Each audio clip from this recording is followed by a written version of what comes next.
Femmes comme vous, c'est un balado destiné aux femmes épanouies de 50 ans et plus. Plongez dans l'univers captivant des animatrices Carole et Vicky. Avec des sujets sensibles, touchants, sérieux ou cocasses, explorez avec elles et leurs invités passionnants des thèmes riches et diversifiés dans une ambiance chaleureuse où l'ouverture d'esprit et le plaisir sont au rendez-vous. Des femmes comme vous, un balado propulsé par les Radieuses Magazines.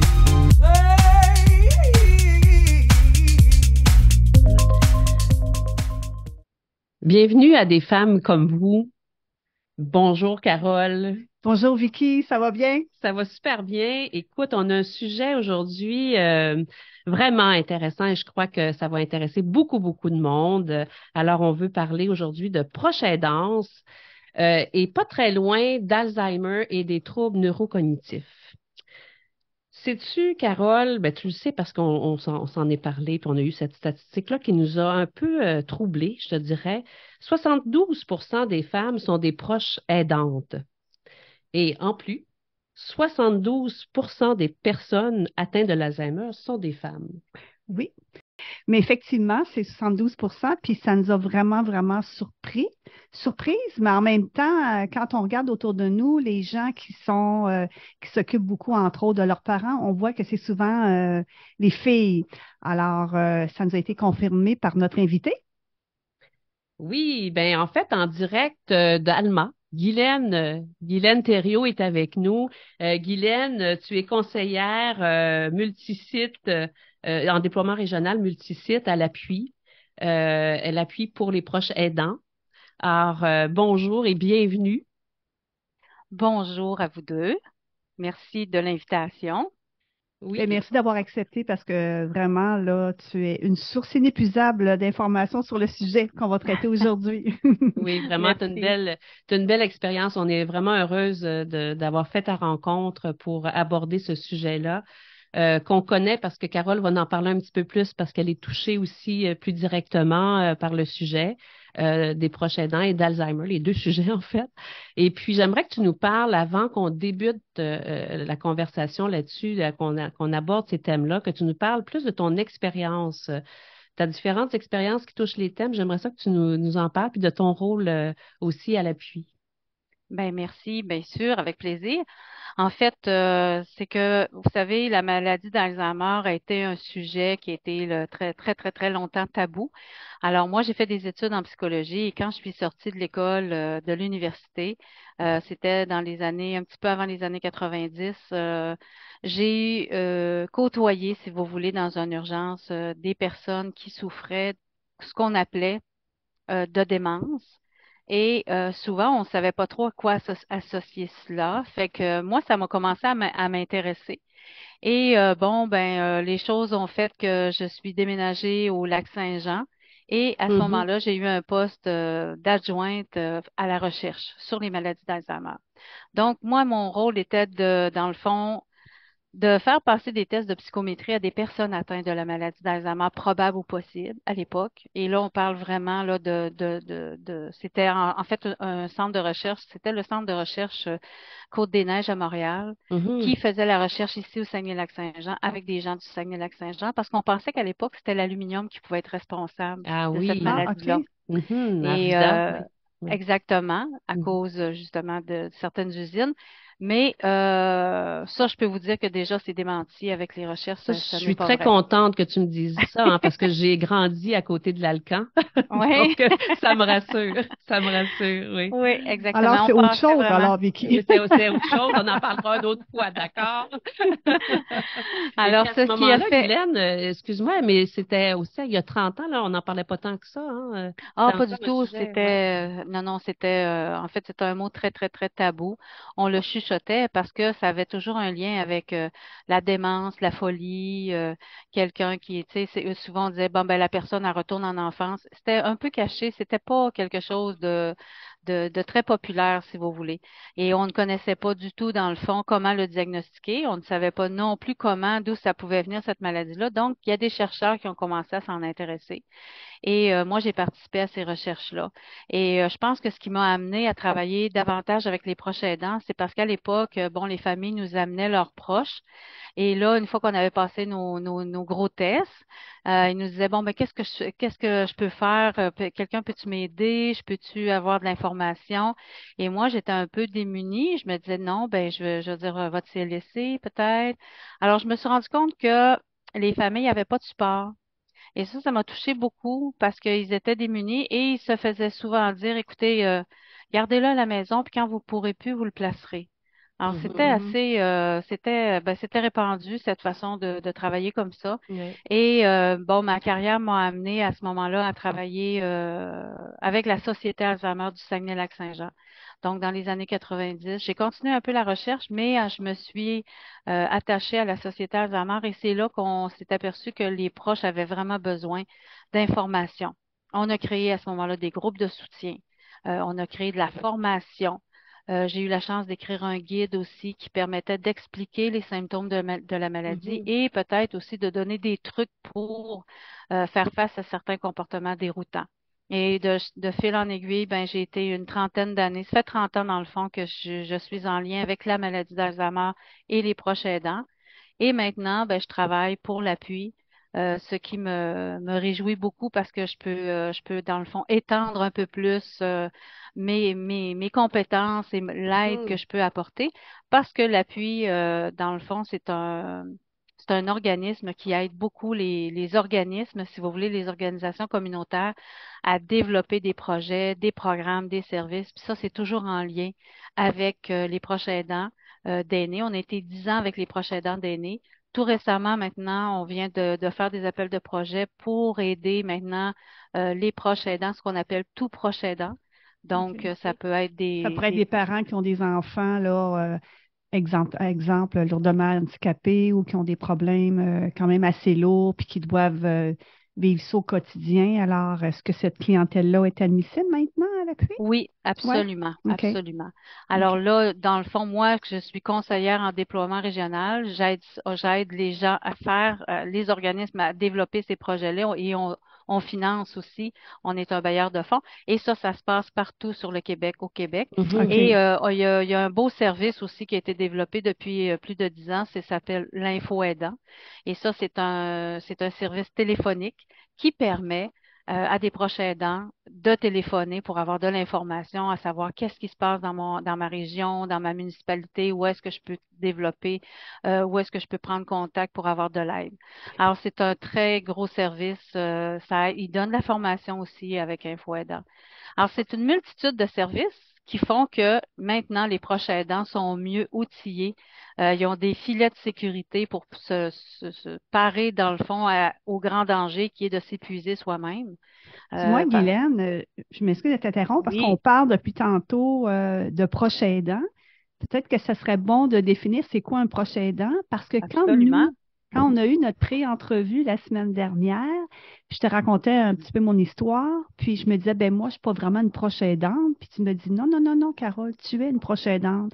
Et tu nous racontais qu'il y a beaucoup de gens qui le sont finalement, puis qui croient qu'ils ne le sont pas, puis qui ont tendance à sous-estimer leur rapport, là. Alors, est-ce que tu peux nous définir de façon plus précise qu'est-ce qu'un proche aidant?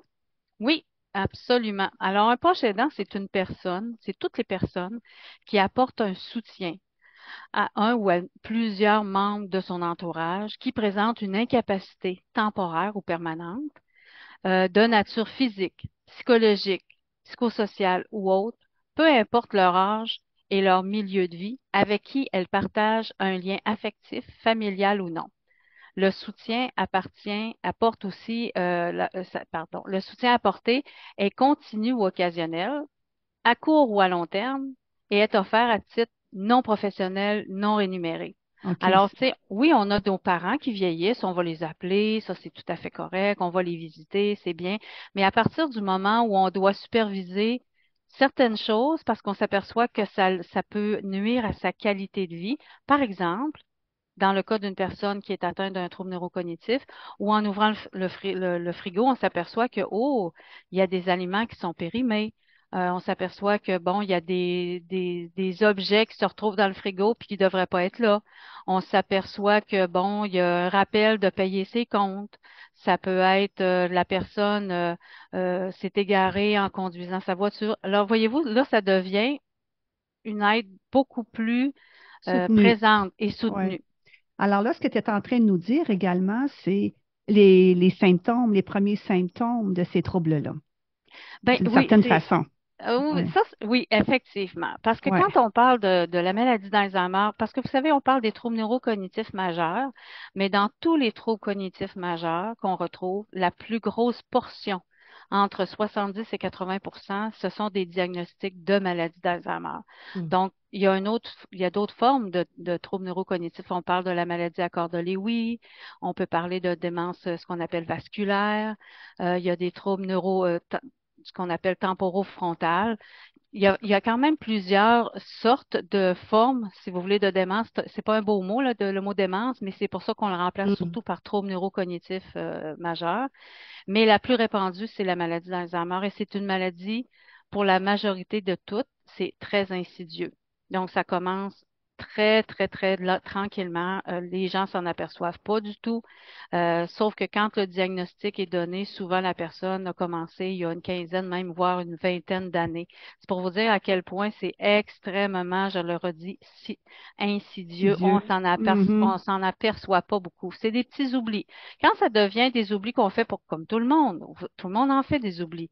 On peut oublier des choses, mais lorsque ça commence à toucher votre vie quotidienne, hein, quand ça commence à toucher vraiment votre qualité de vie, votre fonctionnement quotidien, Mhm. là, il faut allumer un drapeau ou il Faut faut faire une vraiment. différence entre j'oublie, mettons, un nom d'artiste ou un nom de film, parce que tu sais, dans la cinquantaine, ça nous arrive. Ben oui, En Puis fait, je pense avant un peu aussi, parce que je travaille avec des jeunes, ça me rassure toujours, mais juste pour rassurer les gens, parce que je sais c'est qu'autour du de moi, genre, ça tu l'arrive. tu l'actrice? Bon, je me Oui. souviens plus de son nom qui jouait dans tel film. Voyons, Moi, c'était quoi j'appelle ça le jeu des devinettes, là, quand on est entre femmes puis qu'on jase, mais j'imagine que les Ça hommes, va ça doit au-delà de arriver ça. Ça va aussi, au-delà là, de c'est ça, bien sûr. entendu. Martin Ticoui. Oui. En fait, je me demande, Guylaine, est-ce que ce sont les gens eux-mêmes qui s'en rendent compte les premiers qui sont atteints de la maladie d'Alzheimer ou puis qui essaient de le dissimuler, ou c'est plutôt les gens, la famille, les proches? Bonne question. C'est une excellente question. Je vous dirais que normalement, beaucoup de gens s'en rendent compte. Vous savez, quand on fait des oublis, puis que là, on est obligé de noter toutes sortes de choses. Avant ça, je vous dirais qu'il y a 30 ans, on ne pouvait pas penser que ça pouvait être ça. Mais aujourd'hui, avec toute la publicité, avec toutes les Mhm. informations autour de ça, lorsqu'on se met à commencer à oublier des choses, on devient un peu plus nerveux. Alors là, c'est sûr que je Mhm. pense, et je l'ai souvent cru que la personne, la première qui le sait, c'est elle qui est atteinte, là, c'est elle qui le sait qu'elle a des symptômes. À partir du moment où elle va les cacher, c'est parce qu'effectivement, ça heurte la dignité, hein, de perdre la Ouais. mémoire ou de se faire catégoriser. Mm. Alors, tu sais, on peut oublier quelque chose, puis quelques jours après, on va s'en rappeler, c'est correct. Mais lorsque la personne n'arrive pas à se rappeler, c'est vraiment comme un oubli. Là, ça commence à inquiéter, puis là, tu vois le taux d'anxiété augmenter. Fait que là, ça va avoir un effet sur à peu près tout son OK. comportement. Est-ce Mhm. que l'anxiété, effectivement, comme l'anxiété commence à augmenter, que ça vient exacerber les symptômes, ou est-ce qu'un niveau d'anxiété élevé peut faire en sorte que ça se développe plus rapidement, ou ça n'a Ben, pas c'est d'impact réel? Mm. Non, l'anxiété a un impact, c'est Oui. certain. Tu sais, quand on est plus nerveux sur faire quelque chose, on va souvent faire plus d'erreurs. Mm, Par la nervosité, ça va toucher notre capacité de concentration. mm. Souvent, je donne à l'exemple, quand vous êtes nerveux, stressé ou anxieux, est-ce que vous êtes du genre à aller vous étendre sur une chaise?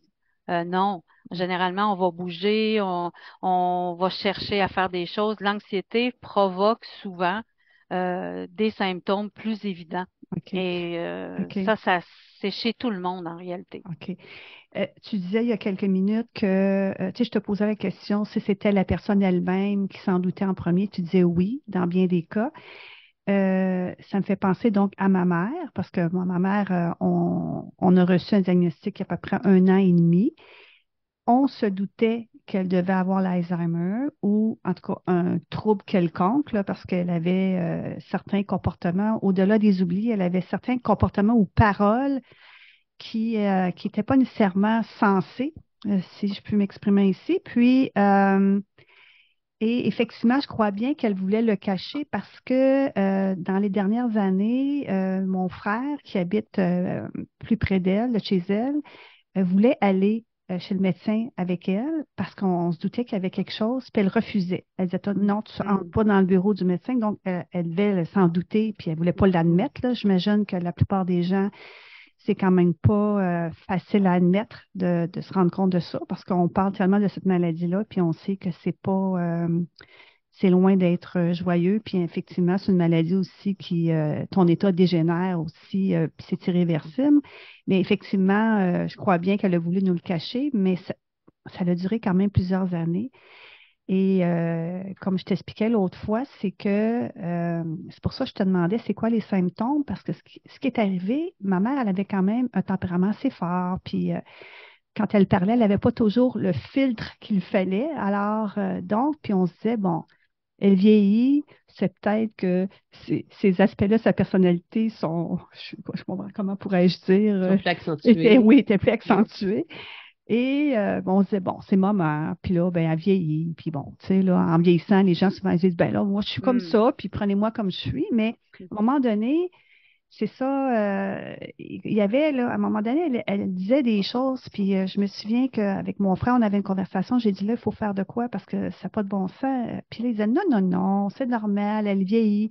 Et ce qui m'amène à la question suivante, c'est que quand, comme nous, on est 4 enfants vivants, tout le monde s'occupe un petit peu de ma mère, mais on n'avait pas nécessairement la même lecture de son état avant qu'on ait le pronostic, là.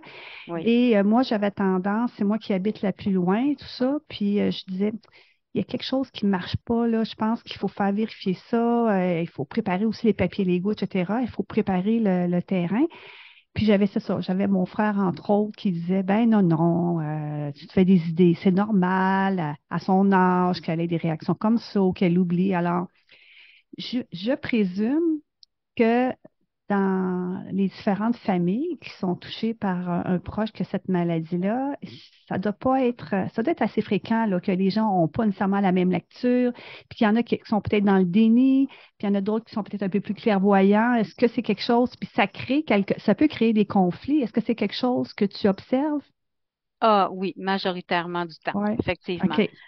Oui, parce qu'on n'a pas j'aime beaucoup l'expression quand tu dis la même lecture, c'est vraiment ça, et ça dépend de la relation qu'on a aussi avec la personne.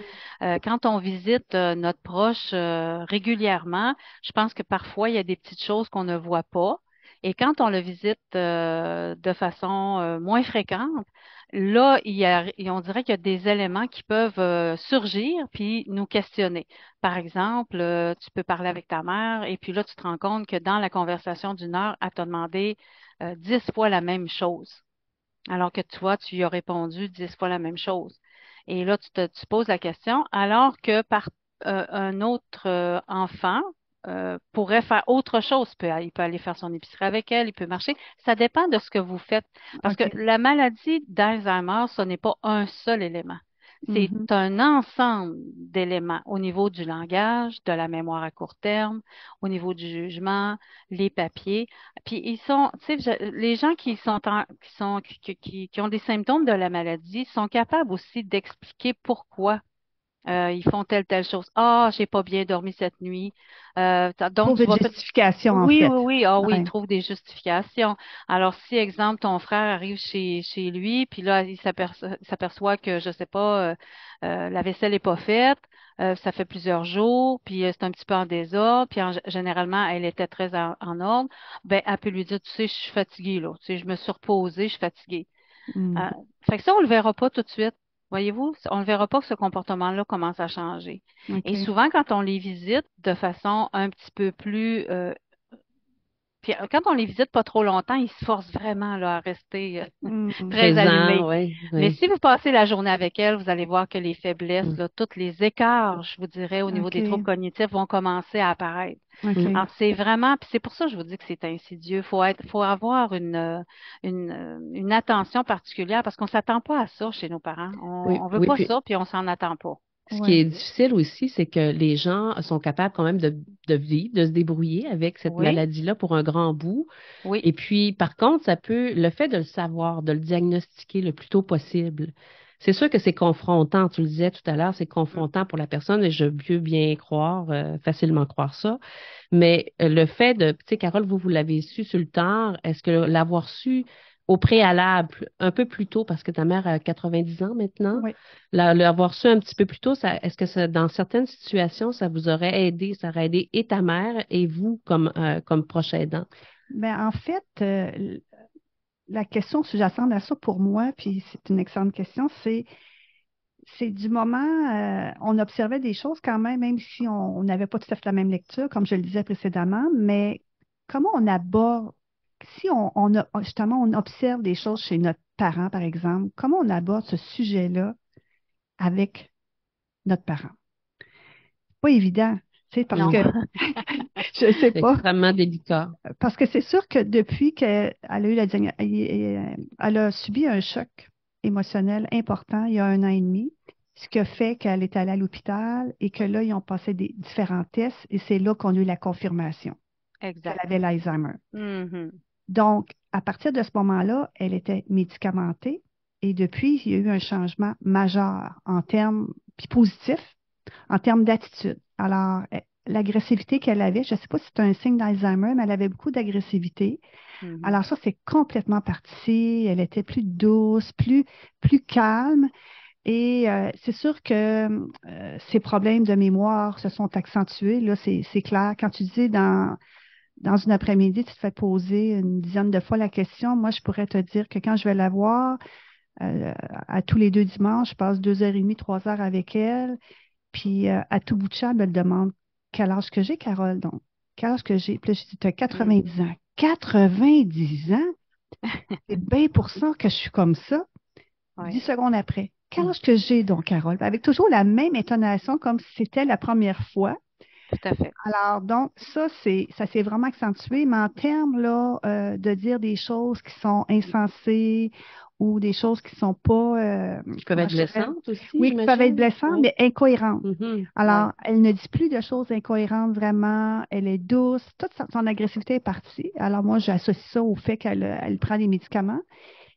Ce qui m'amène à poser la question, comme je te disais, je te demandais il y a quelques minutes, est-ce que l'agressivité fait partie des symptômes de l'Alzheimer ou? Oh, j'aime tellement ça quand on me pose cette question-là. C'est qu'en fait, on a tendance à penser, ah, la maladie d'Alzheimer, ça rend agressif.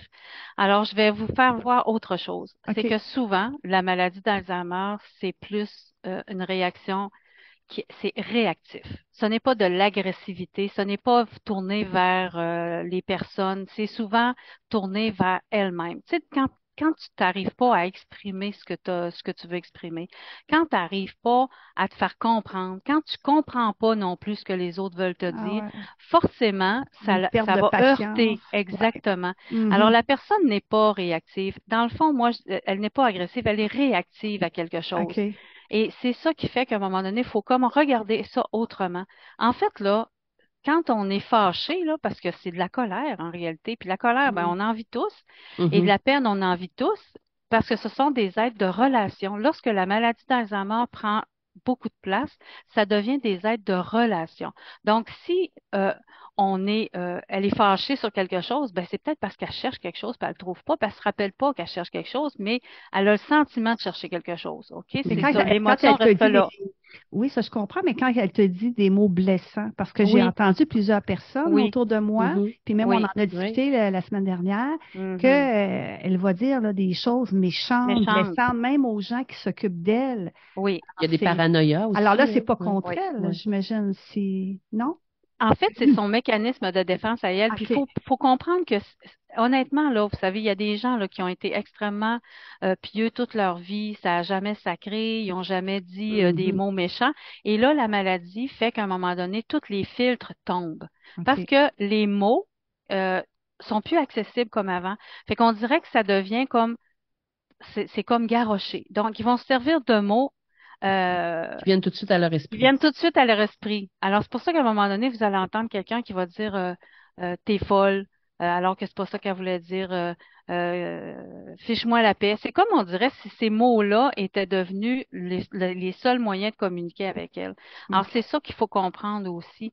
Puis, lorsqu'elle réagit comme ça, c'est parce que probablement, elle se défend. Elle défend son territoire. Je l'ai souvent vu comme ça, parce OK. que, comme je vous explique, c'est des gens d'authenticité, là. Si elle vous trouve pas belle, elle va le dire. Mais ça veut pas dire que c'est parce qu'elle vous trouve pas belle. Vous savez, j'avais des gens, à un moment donné, j'accompagnais, puis là, on voyait des gens marcher dehors avec leurs chiens, leurs chiens, j'étais pour dire leurs Leurs chats, mais, enfants.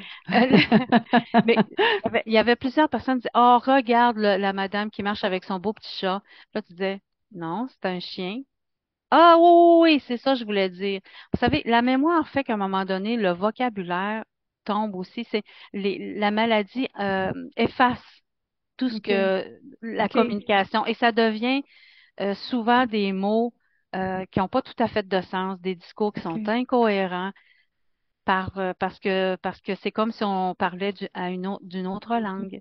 Mais ça, Alors ça, c'est ouais, ça, c'est bon, ça, Guylaine, parce que je suis certaine qu'il y a plein de gens qui nous écoutent présentement puis qui se disent, oh mon Dieu, c'est ça. Tu sais, dans le fond, tu sais, l'ignorance de quelque chose, là, quand on exactement. ignore quelque chose, on a tendance, puis qu'on ne connaît pas quelque chose, à réagir, hein, de réagir de façon peut-être plus violente, plus brutale ou plus négative. Mhm. Mais là, en sachant, en connaissant ce mécanisme-là, là, ça éclaire, là, puis ça va faire tomber, comment je pourrais dire, certaines défenses, même chez les proches aidants, là. Mais le regard Tu sais, quand tu aussi. sais comment ça fonctionne, c'est ça, là, parce qu'en fait, on entend beaucoup parler d'Alzheimer dans les médias, mais on nous parle surtout des pertes de mémoire, des choses comme ça, que l'État, Mhm. mais tu sais, c'est quoi comment ça se manifeste, puis pourquoi les gens qui sont atteints de cette maladie-là réagissent de telle et telle façon. Quand tu comprends, c'est beaucoup plus facile. Alors, ce que tu es en train de nous expliquer là, dans le fond, c'est pas de l'agressivité contre l'autre personne, mais c'est plutôt par rapport à elle. Ça change toute la perspective. Oui. Comme moi, en fait, quand j'ai su que ma mère, elle avait l'Alzheimer, ça a tout changé, là. Dans le fond, je me suis dit, ah, ceci explique cela. Parce qu'elle avait quand même, tu sais, comme je disais tantôt, elle avait un tempérament fort, puis ça a été assez difficile Oui. Mhm. pendant toute ma vie avec elle, parce que bon, c'était une femme forte, mais bon, des fois, il y avait des éclats, là, Oui. dont je me serais passée. Et quand j'ai su ça, ben, à ce moment-là, je me suis dit, elle est malade. Oui. Ben, même avant d'avoir le diagnostic, je voyais bien quand même qu'il y avait quelque chose qui n'allait pas. Alors, Mhm. juste le fait de dire, ben, elle est malade, elle n'est pas tout à fait consciente de ce qu'elle dit, elle n'est pas tout à fait elle, en fait.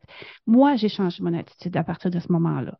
Oui. Puis, depuis ce temps-là, ça va super bien, vraiment. Ah. Et dans le fond, j'accueille ce qu'elle me dit. Puis, et là, notre relation a tout à fait changé. Ben, c'est merveilleux parce que c'est souvent ça, puis tu l'as dit tout à fait, Carole, c'est que c'est l'ignorance qui fait qu'à un Mm. moment donné, on ne comprend pas les choses.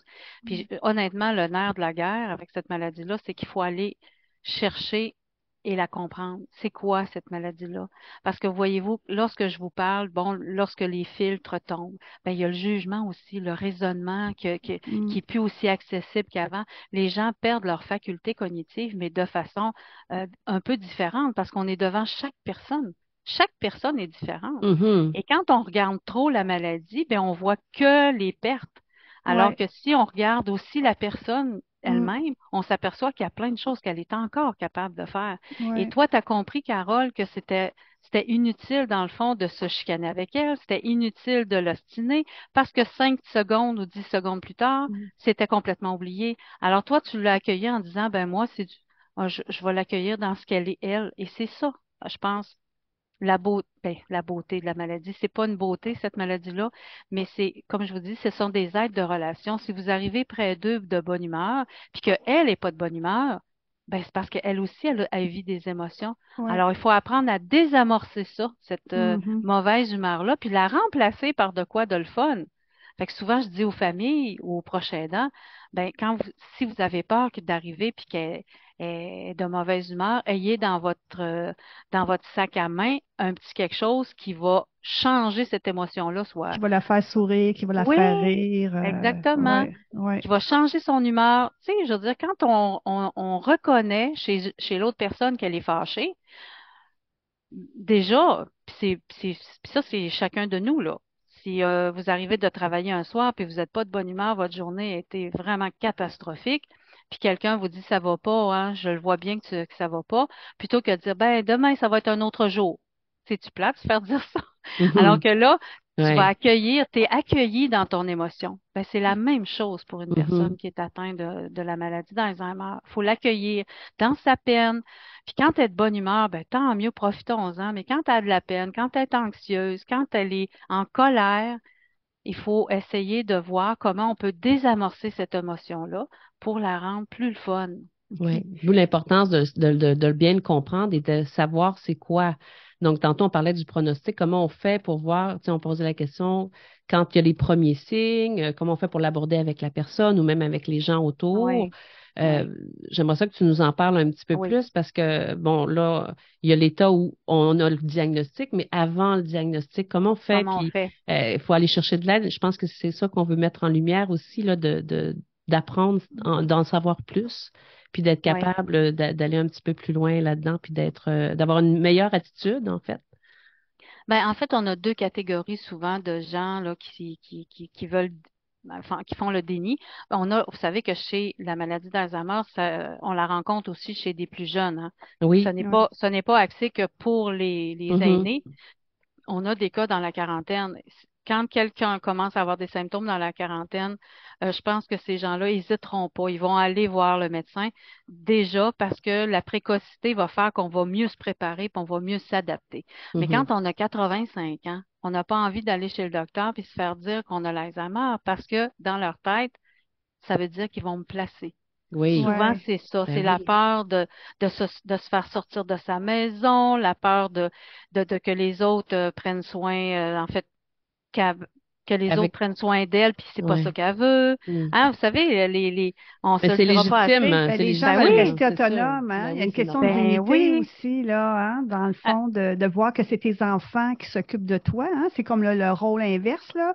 Alors, ouais, c'est pas oui, facile. Est-ce exactement. Puis si les aînés, là, mettons la dame de 80, 85 ans est avec un conjoint, ben souvent le conjoint va cacher tous ses écarts. Fait on s'en rendra pas compte tout de Mhm. suite.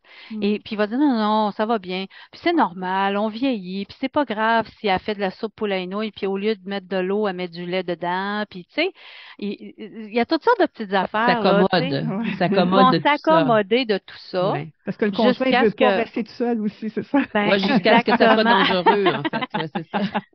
Oui, ou au jour où il peut plus dormir parce que Ouais. bon, Ouais. l'autre se lève la nuit.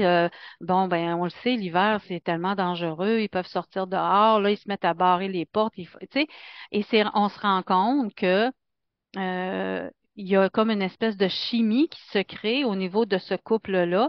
Et à un moment donné, c'est les enfants qui s'en rendent compte parce qu'ils vont chez maman, puis maman a mis deux robes une par-dessus l'autre. Puis là, ben, Mhm. le conjoint, il n'a pas été capable là, d'y faire enlever ces deux robes avant que tu arrives. Hein? Ouais. Fait que, voyez-vous, puis c'est là qu'à un moment donné, on commence à parler. Mais c'est souvent, là, lorsque l'aide ne rentre pas, c'est parce que le conjoint a peur de demander de l'aide, il a peur que des gens s'incrustent dans leur maison, ils ont peur au placement, ils ont peur à plein d'affaires. Ils veulent pas être séparés parce que quand tu es encore ensemble à cet âge-là, là, je veux dire, là, tu ne Mhm. formes qu'un, presque, puis ils veulent pas être séparés. Mais Donc, j'imagine aussi qu'il y a des étapes, tu sais, peut-être pour alléger un peu cette peur-là, là, Oui, il y a des étapes. C'est pas parce qu'on diagnostique l'Alzheimer, mettons, qu'on dit, ben OK, oui. oui, on le diagnostique, que la personne nécessairement est placée tout de suite, parce qu'il y Ah, a des ben étapes, non. ça peut prendre des années, là, avant que. Donc, c'est plus des Oui, stratégies qu'on vous allez mettre en place, par oui, exemple, les gens qui vont aider. C'est oui, de mettre des stratégies en place pour le vivre le plus longtemps possible, soit en couple, à la maison, le plus à la autonome maison. Mm, possible, jusqu'à temps que il y ait mm. d'autres étapes qui se développent, parce qu'encore là, c'est pas pareil d'une personne à l'autre, là. non, puis ce que vous dites, Vicky, c'est tellement vrai parce qu'en réalité, c'est pas l'idée, hein. C'est pas l'idée d'arriver et de dire, bon, ben là, écoutez, elle a l'Alzheimer, elle a 85 ans, faut la placer. Au Mhm. Mm. contraire, parce que plus la personne elle est âgée, moins la maladie va évoluer vite. Alors, on est Oui, capable de oui. contrer plein de petits trucs. Donc, Ouais. on peut introduire quelqu'un qui va venir aider aux tâches ménagères. Mhm. On peut, exemple, ben, si le monsieur ou la madame a de la difficulté à faire à manger parce que ça goûte plus aussi bon, parce qu'on se trompe d'ingrédients quand on fait un gâteau, etc., ben, il y a les papas roulants. Mm. Puis le monsieur, s'il a besoin de répit ou la madame a besoin de répit pour aller faire ses commissions Ça 2, 3 heures existe. par semaine, Mm. ben oui, on peut accompagner la personne.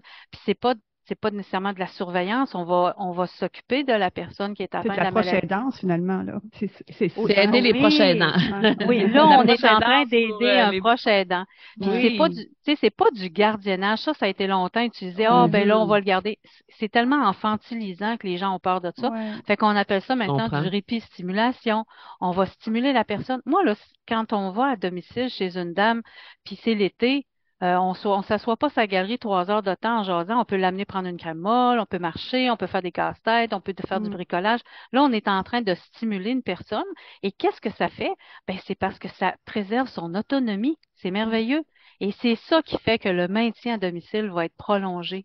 Et ça, c'est On veut vraiment que ces gens-là, une oui, hein? notion hyper Ouais, intéressante, ouais. là, de Oui, savoir que, justement, stimuler, ça allège, en fait, les symptômes. Ça aide à à avoir moins, à prolonger. prolonger. Donc, ça Oui. guérit pas, on le sait, C'est mais ça. Fait que c'est Ouais, ça que je vous c'est disais ça. tout à l'heure. Au Mm. lieu de regarder la maladie, puis de oui, voir tout ce qu'elle n'est plus capable de faire, regardons ce qu'elle est encore capable de Capable de le faire faire. Tu et vois, d'accentuer sur ça.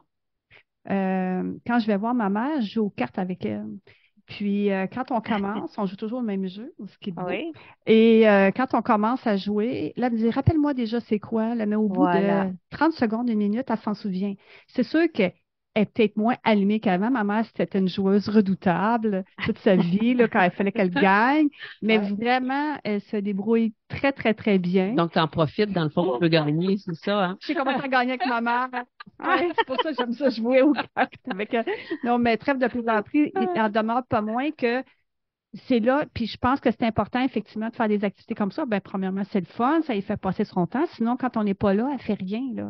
Alors, Oui, exactement. c'est ça. Exactement. Puis moi, l'été, c'est exactement ce que je fais. Je l'amène au parc, on va manger une crème glacée molle. C'est exactement ce que tu as dit. On va à un endroit où il y a beaucoup d'enfants. Fait que Mhm. elle aime ça, regarder ça. Je pense que c'est ça qu'il faut faire, essayer. Puis dans le fond, ça améliore en même temps sa qualité de vie. Puis les moments qu'elle passe, ben, sont beaucoup plus agréables parce que. Puis là, ben, rendue à un stade qu'elle ne se souvient pas, là, tu sais.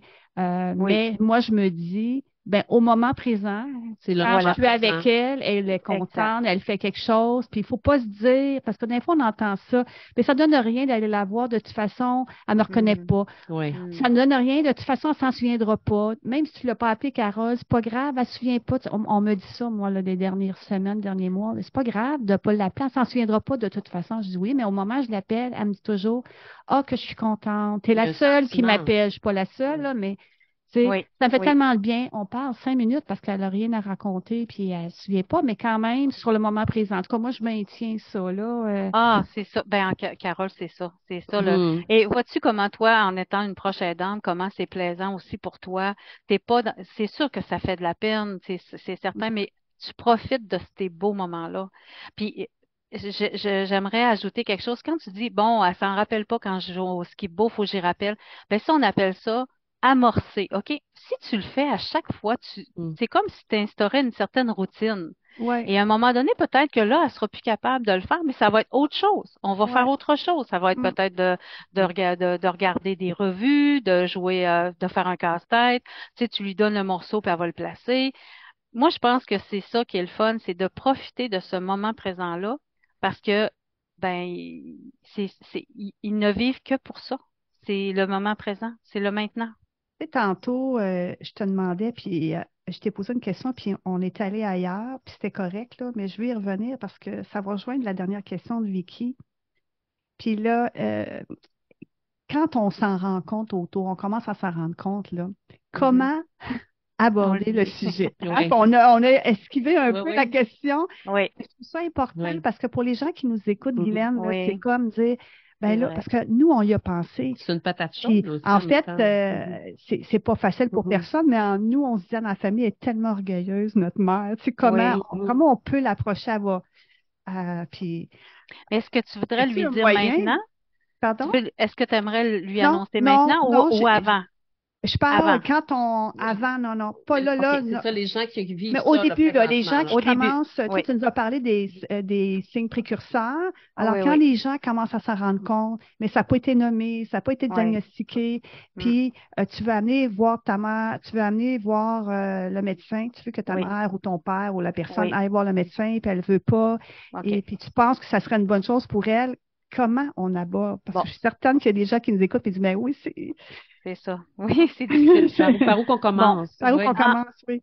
je pense que la meilleure personne pour annoncer un diagnostic comme celui-là, c'est le médecin. OK? Puis comment l'amener chez le médecin? Ben, il faut Ouais. vraiment avoir la collaboration souvent de son médecin lorsqu'ils veulent vraiment, mais vraiment pas y aller. On demande, ben moi j'ai souvent conseillé à des familles, prenez un papier, écrivez sur le papier ce que votre mère ou votre conjoint ne fait plus et qu'est-ce que vous avez remarqué et qu'est-ce qu'il est encore capable de faire et qu'elle ne veut pas aller en consultation.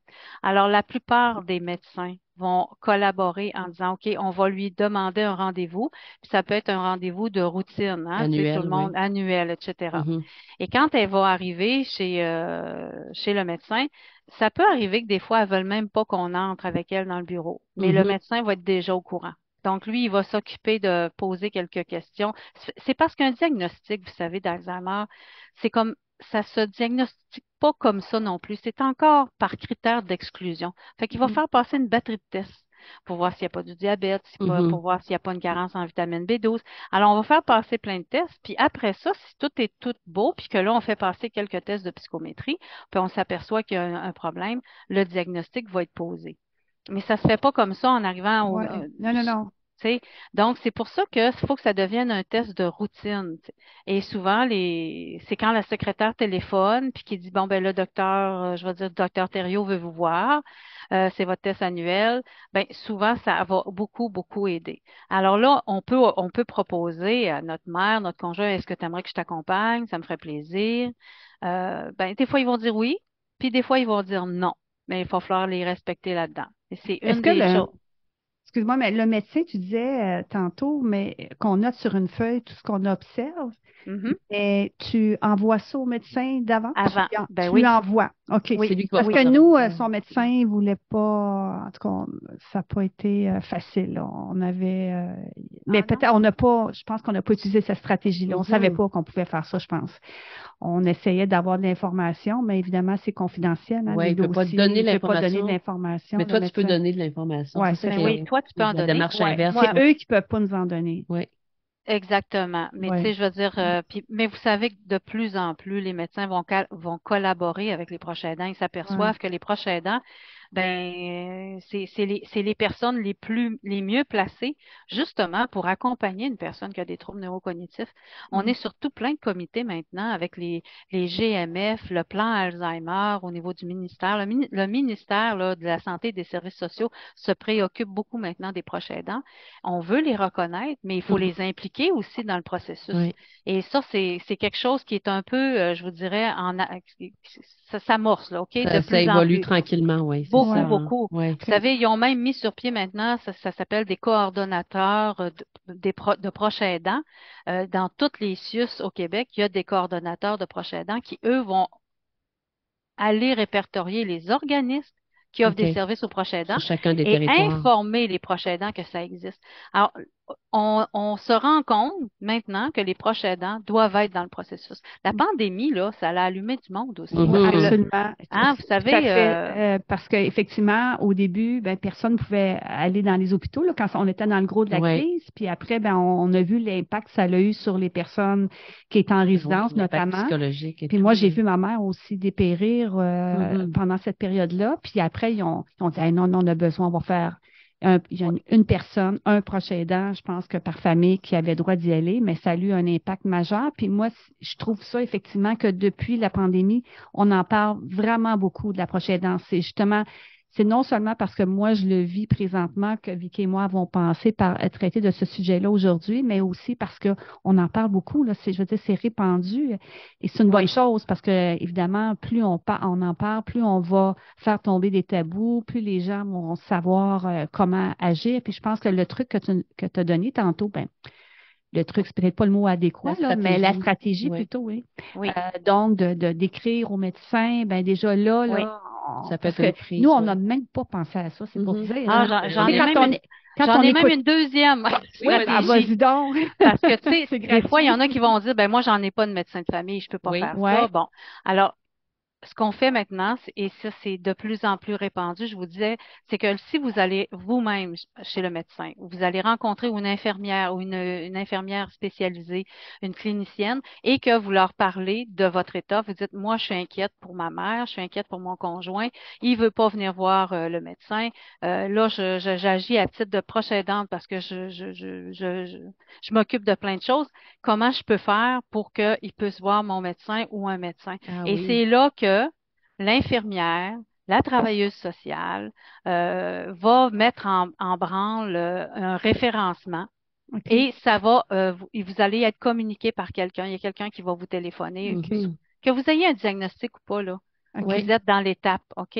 OK, Alors, ça, c'est un autre chemin, puis ça s'appelle, c'est un document qui s'appelle Référence Aidance Québec.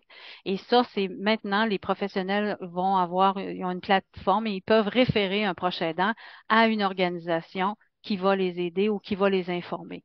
Ça OK, encore là, c'est une OK, belle affaire qui vient de sortir, là, ça fait seulement C'est qu'un nouveau. an. C'est OK, OK, oui. nouveau, mais ça va permettre. Fait que dans le fond, tu as deux corridors possibles. OK, Soit par ton médecin parce que vous avez un médecin de famille. Moi, je sais bien que si ça m'arrivait, j'écrirais mes choses, je donnerais ça à l'assistante, à l'accueil du bureau, puis je leur dirais, pouvez-vous remettre ça au docteur, bon, je vais dire au Mhm. docteur Tremblay.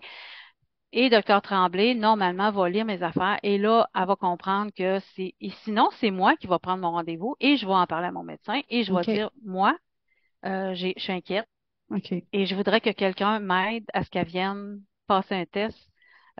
Puis c'est ça. Mais À ce comme je dis, moment-là, le processus va s'enclencher, oui, il va dire les étapes à la personne ou il va prendre en charge, etc. là. OK. on va élaborer une certaine stratégie. C'est ça Stratégie. OK. on s'arrêtera plus au fait qu'elle veut pas y aller. Hein? OK. Souvent, c'était ça, là. Ah, ben là, on peut pas l'obliger, elle veut pas Oui. venir. Mais Oui. là, quand on est devant un trouble neurocognitif majeur, et on sait que, bon, ça peut mettre en danger soit sa vie, la vie des autres, tu sais, sa vie dans un appartement, puis Oui, puis qu'elle oublie de c'est un fermer. processus qui est difficile, là, parce qu'on a une amie là, qui vit ça actuellement, puis avant que cette Ah oui. personne-là, Hmm. puis elle est en tout cas, nous, on juge qu'elle est dangereuse pour elle-même, là, Ouais. c'est pas évident d'avoir sa permission, elle veut pas s'en aller de là, Ben non, donc elle veut. c'est pas, et Puis le, puis c'est ça, oui, c'est dangereux pour le feu, c'est dangereux pour oui. toutes sortes de choses, donc ça, c'est un petit peu complexe actuellement, là, cette notion-là de faire le saut entre dangereux pour soi-même, pour les autres, puis aller en institution, là, parce que Mhm.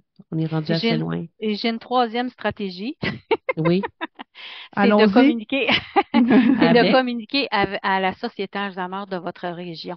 Ah, Euh, OK. la Société Alzheimer, ce sont des experts. Alors, ils rencontrent toutes sortes de cas de personnes qui vivent des situations compliquées, difficiles ou bien en tout début de processus. Si vous entrez avec votre société Alzheimer, vous leur expliquez que là, vous aimeriez que votre mère, votre père, votre conjoint puisse voir un médecin, vous expliquez votre situation, ben, ils vont avoir des idées pour vous. Puis parce que chaque région a ses contacts, OK. Hmm.